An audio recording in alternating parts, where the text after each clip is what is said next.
నేరాన్ని నేర కోణంలో చూడకుండా, అది తప్పని మాట్లాడకుండా, తప్పదులే తప్పేముంది అని మాట్లాడుతుంటే కళ్ళెదురుగుండా జరిగే ఘాతుకాలకి సజీవ సాక్ష్యం నిన్న వినుకొండలో జరిగినటువంటి సంఘటన. అది చాటుగా జరిగింది కదా, కళ్ళెదురుగుండా అందరూ ఉన్నారు. పబ్లిక్ కొన్ని వందలాది మంది ఉన్నారు. వందలాది మంది ఎదురుకుండా జరిగినటువంటి ఈ ఘాతుకంలో చనిపోయినటువంటి వ్యక్తి, అలాగే చంపినటువంటి వ్యక్తి ఇద్దరూ పాత పరిచయస్తులే. జిలానీ, రషీదుని హత్య చేసేటటువంటి సందులో వీళ్ళిద్దరి మధ్యన గతంలో ఓ గొడవ జరిగింది. వాస్తవంగా ఇదివరకు ఇద్దరు వైఎస్ఆర్ కాంగ్రెస్ పార్టీ, ఆ తర్వాత ఇద్దరు విభేదించుకున్నాక హత్య చేసినటువంటి వాడు తెలుగుదేశం పార్టీలో చేరాడు, ఇతను వైఎస్ఆర్ కాంగ్రెస్ పార్టీలో ఉన్నాడు. అసలు వాస్తవం ఇది.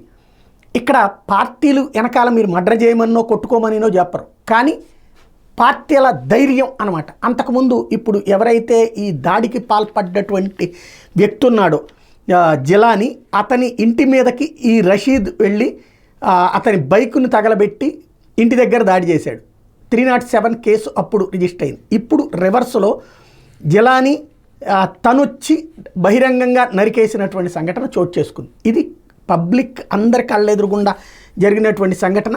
చివరికి దీంట్లో ఇష్యూ ఏంటంటే ప్రతి ఒక్కళ్ళు, ఇది పోలీసులు అక్కడ దగ్గరలోనే ఉన్నారు, వచ్చారు, వాడిని అక్కడి నుంచి అదుపులోకి తీసుకున్నారు. కానీ హత్య చెయ్యడానికి తెగింపు అన్నటువంటిది ఇక్కడ కీలకమైనటువంటి అంశం.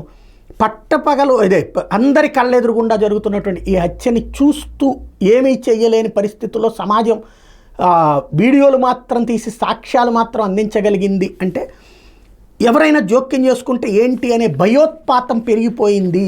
ఇది ఇక సమాజానికి అత్యంత ప్రమాదకరం. రాబోయేటటువంటి రోజుల్లో ఇప్పుడు వాళ్ళ చూస్తూ ఉన్నాం, రేపు పొద్దున ఇంకొకళ్ళు మన మీదకి వస్తే ఏంటి అన్నటువంటి ఆలోచన రాకపోతే ఏంటో అర్థం కావట్ల పరిస్థితి.